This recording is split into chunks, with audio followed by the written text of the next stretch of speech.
কখনো যেন এই জাতীয় শক্তি মেইন স্ট্রিম না হতে পারে, আমরা সেই কাজটা করতে পেরেছি, তাদেরকে আমরা মেইন স্ট্রিম হতে দেই নাই।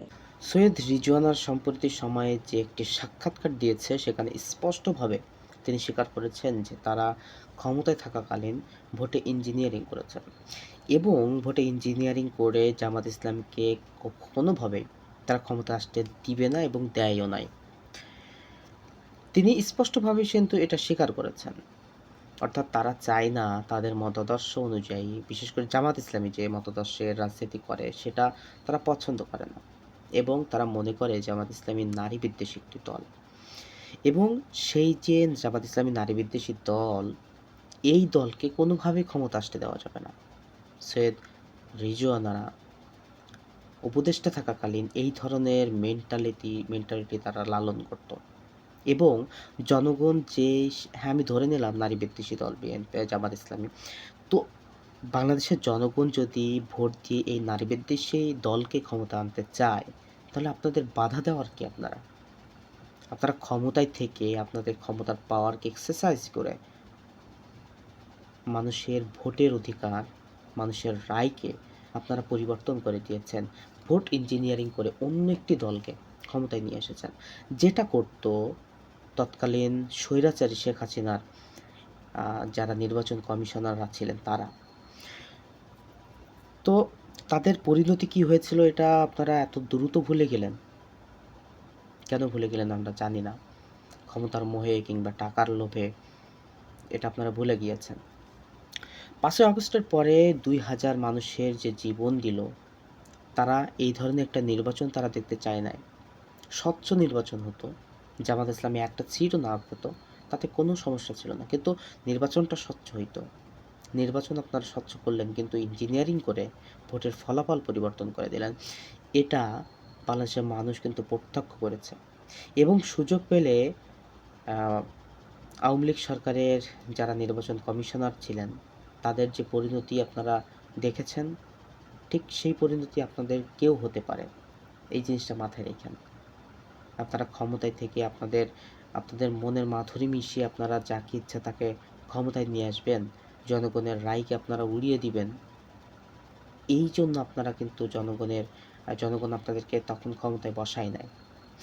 অবশ্যই জনগণ আপনাদেরকে ক্ষমতায় বসায় নাই ওই সময়। জনগণ তো ভুল করেছে 5ই আগস্টের পর তারা সিলেকশনে ভুল করেছে।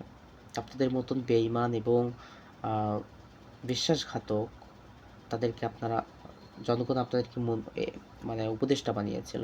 এটা সবচেয়ে বড় ভুল।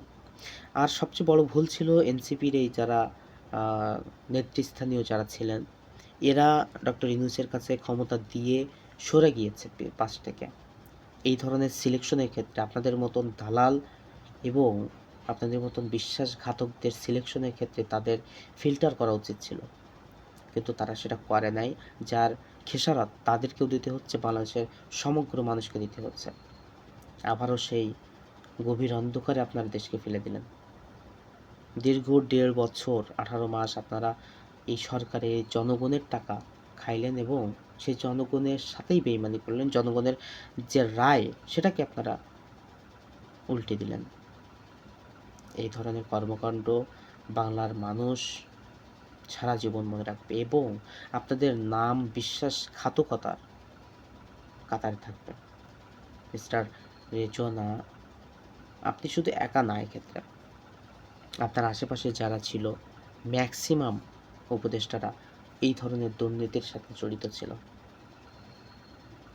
আপনার মতো সুন্দরী কোটার উপদেষ্টা যারা হয়েছে কিংবা আপনার আশেপাশে যারা আপনার কলিগ ছিল, সবাই এই ধরনের দুর্নীতির সাথে প্রত্যক্ষভাবেই জড়িত ছিল ভোট ইঞ্জিনিয়ারিংয়ের ক্ষেত্রে।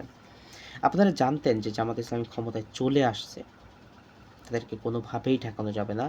সর্বশেষ আপনারা নির্বাচনের 2 দিন আগে আপনারা নির্বাচন কেন্দ্রে 400 গজের ভিতরে কোনো মোবাইল ফোন ইউজ করা যাবে না, এই ধরনের একটা নির্দেশনা দিলেন। আপনারা দেওয়াইছেন এটা, নির্বাচন কমিশন এটা দেয় নাই, আপনারাই দেওয়াইছিলেন।